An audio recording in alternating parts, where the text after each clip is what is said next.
Dave spent the next few days on Wren Island, deliberately keeping his distance from town. He told himself it was because the boathouse needed work, which was true, but really, he just needed time away from the impossible conversations of vanishing rangers and dead sons working at diners. The north wall of the boathouse was in poor condition. The wood was soft with rot in places, the paint peeling away in long strips. When Dave pulled off the first board, it came away easily, crumbling in his hands. Salt air and weather had done their work. The project would take several days at least, maybe a week. Good. He needed something concrete to focus on. He spent Tuesday morning stripping away the damaged boards, stacking them in a pile for disposal. The work was satisfying in a way nothing else had been lately, physical, straightforward, with clear results. By afternoon, he'd exposed the frame beneath, checking each stud for damage. Most were solid, but a few would need replacing. Wednesday, he worked on the frame repairs, cutting new studs to length, securing them with coated screws that wouldn't rust in the salt air. The October weather was perfect for outdoor work, cool enough that he didn't overheat, but warm enough that his hands didn't go numb. The fall foliage across the water was at its peak, brilliant reds and oranges against the dark green of the pines. By Thursday afternoon, Dave had to admit he was out of materials. He'd used up his supply of pressure-treated lumber and needed more to finish the framing. He'd also run low on screws, primer, and a dozen other small things. There was no avoiding it. He'd have to make a run to Westfield. Friday morning, he took the boat to the mainland, tied up at town dock, and climbed into his pickup truck. He kept it parked in the lot, covered by a tarp. The engine turned over on the first try, and he headed out Route 7 toward Westfield.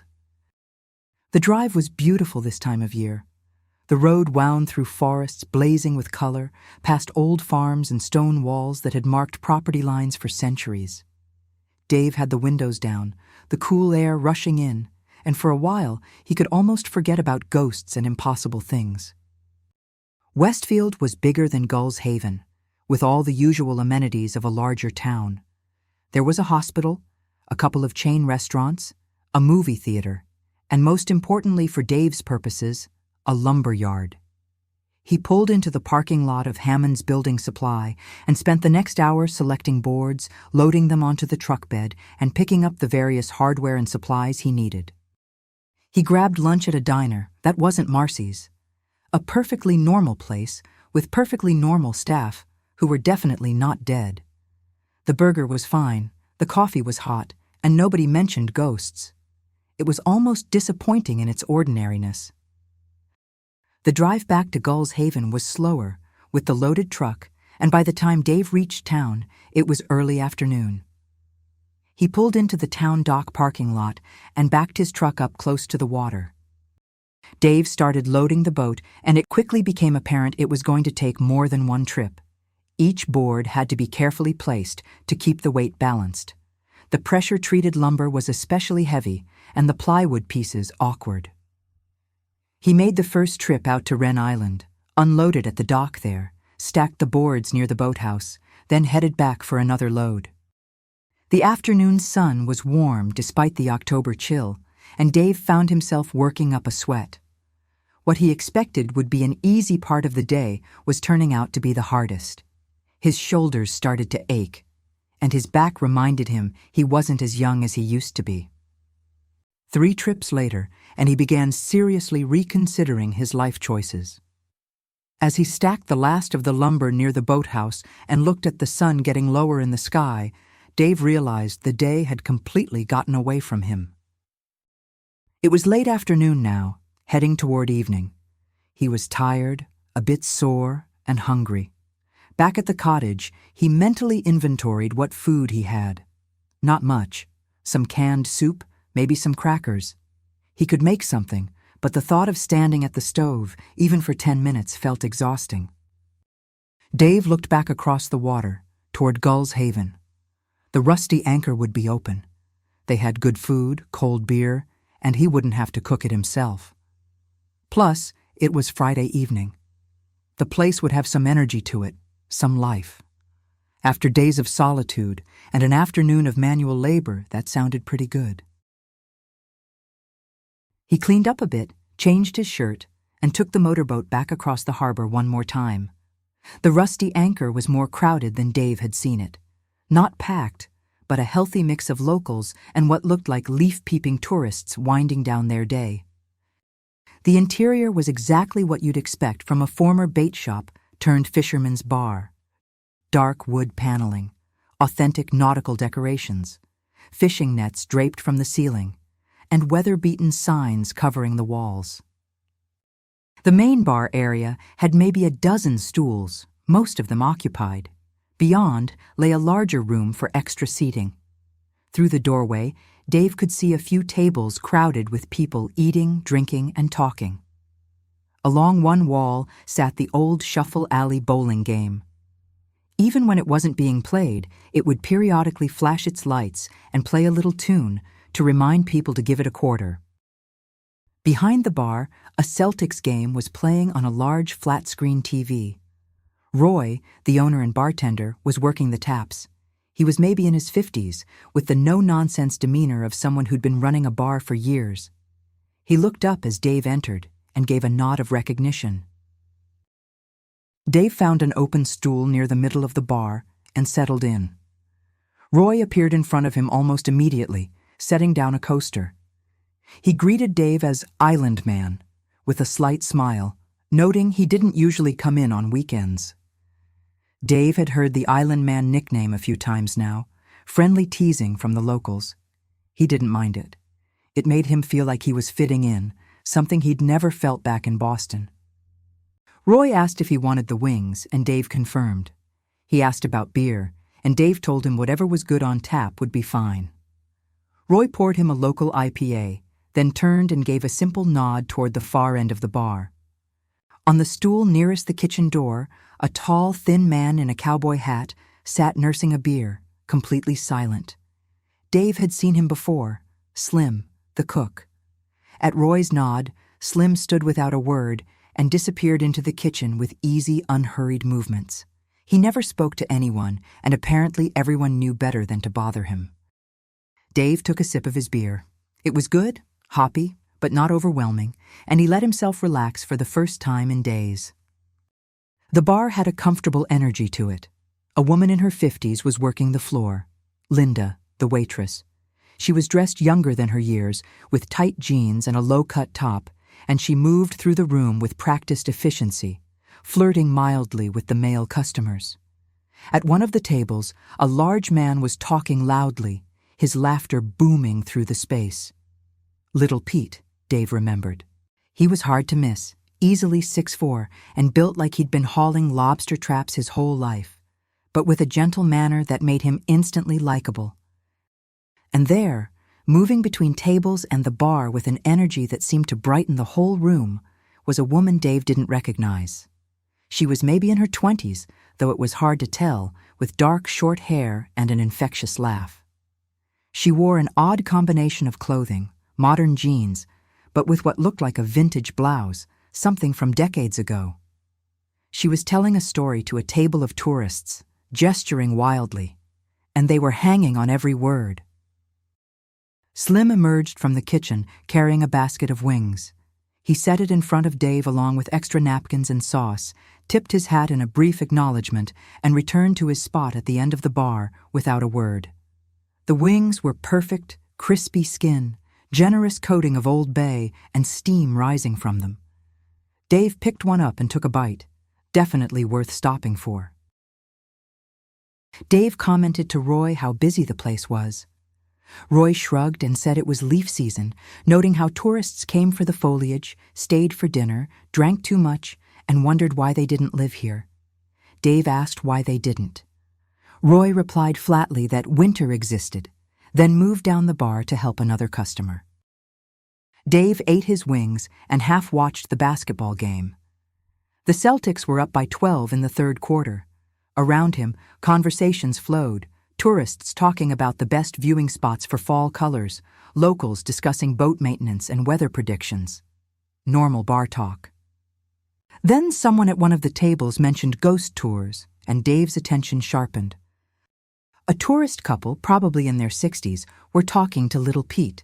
They asked about Gull'sHaven's ghost tours, whether they were worth doing. Little Pete grinned, his large frame shaking with amusement, and told them they had to do Albie's tour. He explained how Augustus Albie put on a whole show, got all dressed up in period costume, and told the old stories. Some of them were even true, Pete added with a wink. Someone asked, half joking, if the ghosts were real. Little Pete said it depended on who you asked, then gestured to the woman with the short, dark hair, who was now leaning against the bar. He suggested that Abigail could tell them some stories. The woman, Abigail, rolled her eyes good-naturedly and told Pete not to start. Pete protested innocently, pointing out that she'd been around long enough to know all the good ones. Abigail clarified that she'd heard all the stories, which was different. She looked at the tourists and explained that Gull'sHaven had a long history, lots of old families, old houses, old tales. Whether you believed in ghosts or not, the stories were fun. Another local, a weathered fisherman Dave didn't know, chimed in and said his grandfather swore a ghost used to haunt the harbor, ringing the bell on his boat whenever he forgot to tie it off properly. Scared him half to death, the fisherman said, mostly because the ghost was right every time. A younger local jumped in with a story about Dixie Bull, the pirate the island was named after. According to legend, old Dixie Bull had buried treasure somewhere on the island before the authorities caught up with him, and his ghost still haunted the place, guarding his gold. Some lobstermen claimed to see strange lights out there on foggy nights. The conversation devolved into good-natured arguing about which ghost stories were legitimate and which were nonsense. The tourists loved it, eating up the local color. Dave found himself listening more carefully than he intended. Linda, the waitress, passed by with a tray of drinks and couldn't resist joining in, insisting the Thornwick boatyard was haunted and that anyone who went near it after dark was asking for trouble. A local scoffed, saying it wasn't haunted, just creepy. Linda tilted her head and asked, "What's the difference?" Getting more laughter, the debate going nowhere fast. The ghost talk gradually faded into background noise as conversations splintered into smaller groups again. Dave finished his wings and ordered another beer, feeling himself relax into the comfortable buzz of the bar. He was starting to think this had been a good decision, coming here instead of heating up soup alone on the island. Then, Abigail slid onto the stool next to him. She identified him as the island caretaker. It wasn't a question. She introduced herself as Abigail, though she pointed out with amusement that Pete had already announced that to half the bar. She signaled to Roy for a drink and asked how life was on Wren Island. Dave told her it was quiet, which was mostly what he was looking for. She said she bet it was, then mentioned that Marcy said he'd become a regular at the diner. Dave felt a small twinge of wariness at that. How much did Abigail know? But her tone was friendly, conversational, nothing probing about it. He said the coffee was good, and so was the company. Abigail agreed that Marcy was great. Roy set a glass of red wine in front of her, something that looked expensive. She commented that Marcy had been running that diner for quite a while now. Dave nodded, then decided to test the waters. He mentioned that her son worked there, Nate. Abigail's expression didn't change, but there was a brief pause before she responded. She agreed that Nate was a good kid, then added more quietly that what happened was tragic. Dave said carefully that he'd heard about the accident. Abigail confirmed the details. Route 7 in 2015, fell asleep at the wheel. He was only 20. She paused, then added with deliberate significance that, yet there he was, still helping out at the diner. "Funny how that works," she said. Dave's heart rate picked up. This was it, someone actually acknowledging it directly. He asked if Marcy knew, if she understood what was happening. Abigail considered the question. She said Marcy didn't talk about it. Maybe she was in denial. Maybe she'd accepted it and decided it was nobody else's business. Maybe she thought if she didn't acknowledge what he was, he'd stay. Abigail shrugged slightly. She didn't know. grief was complicated. Dave noted that Abigail seemed pretty matter-of-fact about it all. Abigail said she'd been in Gull'sHaven a long time and had seen things. Then she turned slightly on her stool to face him better and added that Dave had seen things too, hadn't he? That's why he was asking about Nate. Dave didn't know how to answer that. He took a long drink of his beer, buying time. On the TV above the bar, the Celtics scored again. Someone cheered. Finally, Dave admitted he'd met Bob Finch, the ranger from Bull Island. Abigail said Bob was solid, dedicated. That island was his whole world, even now. Dave repeated the phrase "even now" with emphasis, meaning even though he was dead, Dave added. Abigail corrected him gently, meaning even though the job technically didn't exist anymore, he still showed up to do it. She smiled slightly. Same thing, different words. Little Pete had moved up to the bar, ordering another round for his table. He overheard the last bit and laughed, asking if Abigail was telling Island Man about their local quirks. Abigail said innocently that she was just making conversation. Pete clapped Dave on the shoulder gently, but still nearly knocking him off his stool. He warned Dave not to let Abigail mess with him, then reconsidered and said, well, not to let her mess with him too much. He leaned in and told Dave that Abigail had been coming to this bar longer than anyone, and he meant anyone. He pointed out that she'd been there since before it was a bar, back when it was a bait shop, and before that, when it was...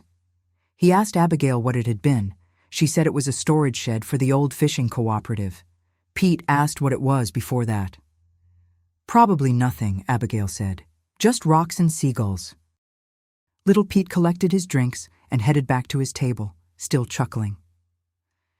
Abigail shook her head, but she was smiling. Dave was doing the math in his head.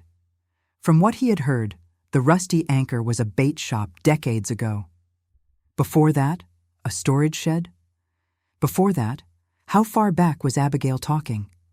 He said carefully that she'd mentioned being here a long time. He asked how long. Abigail took another sip of her wine, considering. The bar noise rolled on around them, blended conversations with an occasional outburst of laughter. Finally, she said, long enough that some of the ghost stories people were telling, the ones that actually happened, she'd been around for them. Dave felt the ground shifting again, that same sensation he'd had at Marcy's diner when Bob vanished. He started to say that she was claiming to be... Abigail interrupted gently. She said Gull'sHaven was a special place. Some people left and some people stayed, even when they probably shouldn't be able to. She met his eyes directly and told him he was a smart guy, that he'd already figured it out. He was just having trouble believing it. Dave asked if she could blame him for that. One of the tourists excitedly approached Abigail as she pointed her out to a small crowd at a nearby table. "This is her," she exclaimed. She insisted Abigail repeat a story she told earlier, the one about the locked door and the bad decision she made. Abigail gave Dave an apologetic look and a slight shrug, then turned to the tourist with a warm smile. She said she could tell it one more time, but only if they promised not to laugh at the embarrassing parts. The tourist promised enthusiastically, and Abigail slid off her bar stool and headed toward the table, already launching into what was clearly a well-practiced tale. Dave watched her go, feeling oddly relieved by the interruption. The conversation had gotten heavy, too real, and he needed a moment to process. He turned back to his beer and the remaining wings, now completely cold, but he ate them anyway. Roy appeared in front of him, wiping down the bar. He asked if Dave wanted another beer. Dave considered, then said why not. Roy poured him another. The bar had settled into a comfortable late-evening rhythm. At Abigail's table, the tourists were hanging on her every word, laughing at the right moments. Little Pete had joined them, adding his own commentary and making the whole group laugh even harder. Little Pete and Abigail seemed like quite the team. Linda, the waitress, came by to clear Dave's empty wing basket. She asked if he needed anything else, her tone friendly but slightly flirtatious. Dave said he was good, thanks. She lingered for a moment, then asked if he was really living out on Wren Island all by himself. Dave confirmed that he was. Linda said that sounded lonely, then added with a smile that if he ever got tired of his own company, he knew where to find people.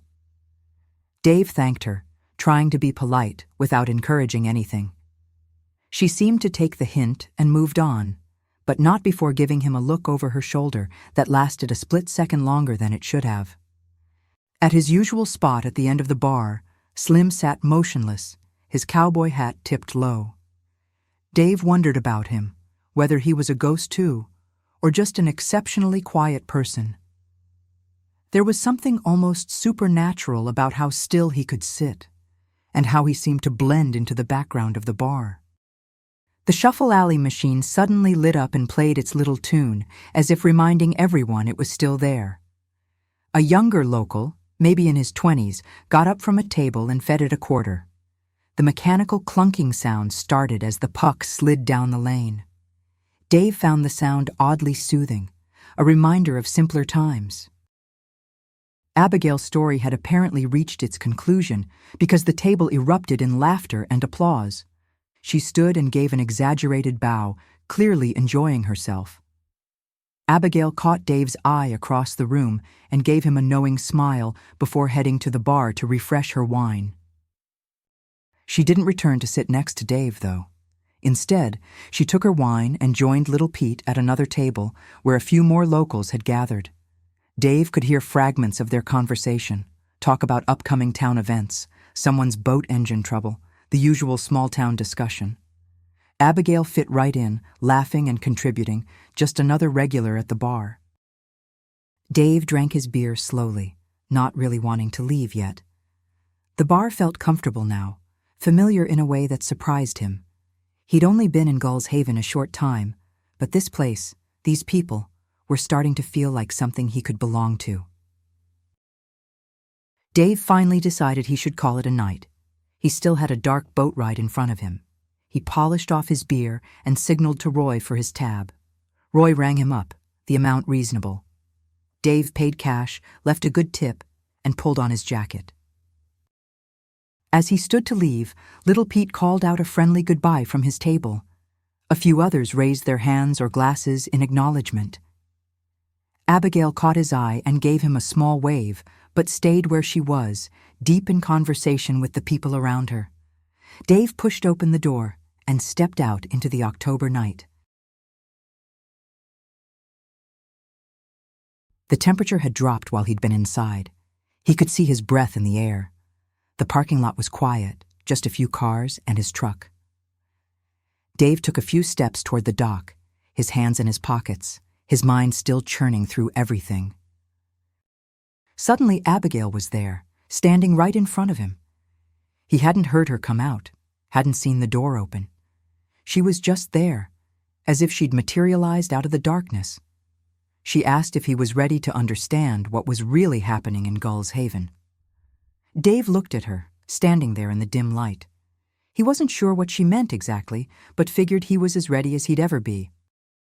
Abigail smiled, not unkindly.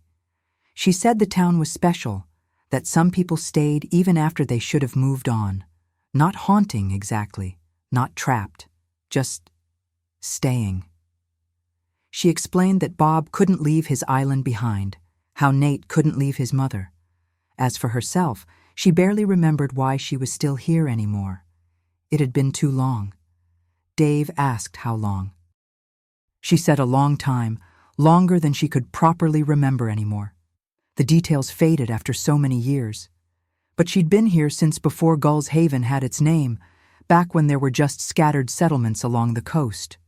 She'd gotten sick young, influenza probably, and the next thing she knew, everything had changed, but she was still there. Dave said he was sorry. Abigail told him not to be. She said it wasn't so bad, that she got to see things, meet people, watch the world change. Most ghosts weren't so lucky, she explained. They were stuck in their moment, repeating the same actions, trapped. But here in Gull'sHaven, they got to be part of things. They could adapt, participate, even help sometimes. Bob took care of his island. Nate helped his mother. She just existed, made friends, told stories, and tried not to freak out the newcomers too badly, she added with a slight smile. Dave said that she was doing great. She laughed, that same infectious laugh from inside the bar. She told him he was handling it better than most, that some people saw evidence and still refused to believe. They'd make up any explanation, no matter how ridiculous, rather than accept what was in front of them. Dave admitted he'd tried that approach and it hadn't worked. Abigail said that was good, because she thought he was going to fit in here. She said the town had a way of taking care of people who needed it, and that Dave looked like he did. Her expression softened as she mentioned she'd heard about his wife, Sarah, and said she was sorry for his loss. Dave felt a tightness in his chest, but managed to ask how she knew about that. Abigail explained that people talked. It was a small town, and the ghosts talked to each other more than he might think. She hesitated, then continued. She said loss was hard, but that he was in a good place to heal. This island, this town, it had a way of taking care of people. Even people like her, who probably shouldn't still be here. Dave found he couldn't speak for a moment, just nodded. They stood in silence, the sounds of the bar faint behind them, the harbor dark and quiet ahead. Then Abigail said she wanted to show him something, to prove it beyond any doubt. She asked if he was ready. Dave said he thought so. She took a step back, giving him space to see clearly.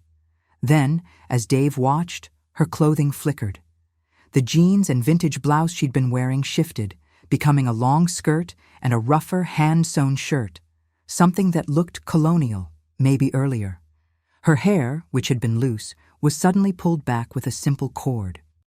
Then she flickered again, and she was wearing completely different modern clothes. A sundress he hadn't seen her in before. Another flicker, and she was back in the jeans and blouse. Abigail said she didn't always remember to keep everything consistent, that clothes were harder to keep track of than you'd think. She'd gotten better at it over the years, but sometimes she slipped. Dave stared, his rational mind still trying to find an explanation. Special effects? Hallucination? But there was nothing around them, no equipment, no mirrors, no tricks. Just a woman standing in a parking lot, changing clothes between eye blinks. Abigail asked if he needed more proof. Dave wasn't sure what he said. Maybe nothing. Maybe just a sound of acknowledgement. She said this was her greatest trick, the thing that left no room for doubt. She told him to keep watching. And then, slowly, deliberately, Abigail began to fade. It wasn't like dimming a light or watching someone walk away into darkness. It was more fundamental than that. She became less present, less solid, less real. Her edges blurred first, becoming indistinct against the background of the parking lot. Then the rest of her followed, color draining away, substance diminishing. Within seconds, she was translucent, barely visible. Then she was gone entirely. Dave stood alone in the parking lot. The space where she'd been standing was empty. No trace, no shadow, nothing. Just the cool October air. His heart was pounding. This wasn't someone walking away quickly. This wasn't a trick of light or exhaustion or too many beers. She had simply ceased to exist in front of him. Then, from directly behind him, so close he could feel the breath of the words, Abigail's voice said playfully that she was still there. Dave spun around. Abigail stood there, fully solid again, grinning at him. She asked if that was enough proof. Dave couldn't form words. He just stared at her. Abigail's expression softened. She said she knew it was a lot to take in, but she told him it was all real. Bob, Nate, herself, and dozens of others he hadn't met yet. They were there. They were part of the town, and they weren't going anywhere. The question, she said, was whether he could accept that. Dave stood in the parking lot, a ghost wearing jeans and a vintage blouse standing in front of him. The October night was getting cold. The harbor stretched out dark beyond the dock. Everything was ordinary and impossible at the same time. He found his voice finally and said he didn't have much choice. Abigail's smile widened. She welcomed him to Gull'sHaven, the real Gull'sHaven. She asked if he was going to be okay getting back to the island. Dave said the boat had a spotlight and he'd take it slow. She said good, then told him if he needed anything to just ask around. They took care of their own here, living or otherwise. She then walked back to the rusty anchor. Through the windows, Dave could see her rejoin the table with little Pete, could see her laughing at something, completely normal, completely alive, and completely not. Dave walked to the boat and started it up. The spotlight cut through the darkness as he pulled away from the dock, the beam catching the gentle swells of the harbor. He kept the speed low, navigating carefully through the black water. The ride back to Wren Island took about 20 minutes at the slow pace. Dave needed the time anyway, needed the quiet darkness and the rhythm of the engine to process what had just happened. Abigail had disappeared right in front of him, completely vanished, then reappeared. There was no explaining that away, no rational alternative. She was a ghost. Dave guided the boat to the dock and tied up. The night was quiet, except for the gentle lap of water against the pilings and the occasional cry of a night bird. He made his way to the cottage, exhausted, not just physically from the day's work, but mentally and emotionally from having his entire understanding of reality reconstructed. He kicked off his shoes, fell into bed, and was asleep within minutes. When Dave woke the next morning, sunlight was streaming through the cottage windows. For a moment, he lay there, piecing together the previous night. The rusty anchor, the wings, Abigail, the conversation outside, the disappearing. It had all really happened. He knew that with certainty now. No doubt, no second guessing. Gull'sHaven was special, ghosts were real, and he lived among them. Dave got up, made coffee, and looked out at the bright October morning. The harbor sparkled in the sunlight. A few boats were already out checking traps. Everything looked normal. But he knew better now. He spent the morning working on the boathouse. The lumber he'd hauled yesterday needed to be cut and fitted into place. It was good, methodical work that let his mind wander while his hands stayed busy. Around mid-morning, Dave straightened up from his work, stretching his back. He looked out across the harbor toward Bull Island in the distance. The lighthouse at Bull Point was visible, its white tower standing against the blue sky. And there, halfway between Gull'sHaven and the island, was a small motorboat heading east. Even though it was pretty far away, Dave recognized it, Bob's boat. The ranger was heading out to his island, probably to make his rounds, check on the buildings, maintain the place he'd cared for in life and apparently still cared for in death. Dave raised his hand and waved, even though he knew Bob probably couldn't see him at this distance. But a moment later, the figure in the distant boat raised an arm in response. A clear wave across the water. Dave smiled, lowered his hand, and turned back to his work. The boathouse wall wouldn't build itself. There were boards to cut, nails to drive, and paint to apply. Simple, honest work. The kind that kept you grounded, even when you just learned that the world was far stranger than you'd ever imagined. If you enjoyed this video and would like to see more, please like and subscribe. Thank you.